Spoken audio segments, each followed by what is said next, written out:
everyone, I want to show you how to digitize in QGIS. I've prepared a polygon layer named lakes, which we will demonstrate using it. But the idea behind digitizing is the same for points, lines and polygons.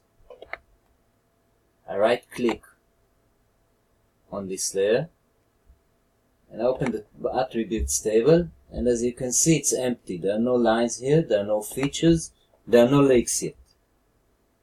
Again, I right click and I start editing, and let's just zoom for, let's say, this lake here.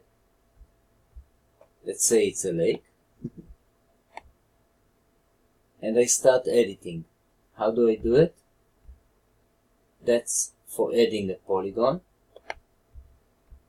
And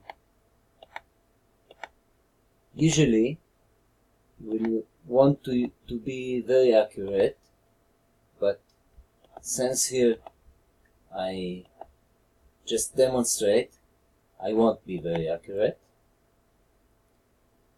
And you can see the warning on the top.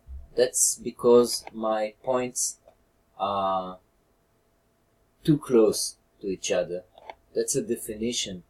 I'll show you how to define it in a later screencast.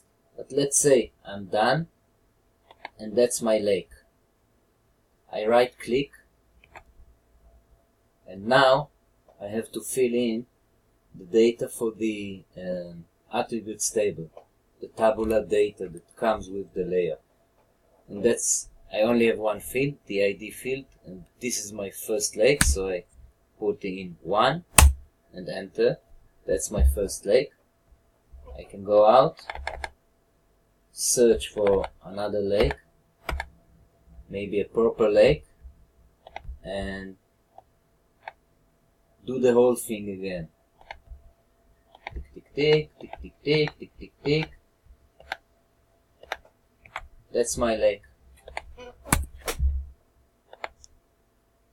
Next thing, I stop editing, and it's very important to save. Before you run any other algorithm, save your layer. Okay? In a later screencast, I'll go a bit beyond, but that's the basic of digitizing.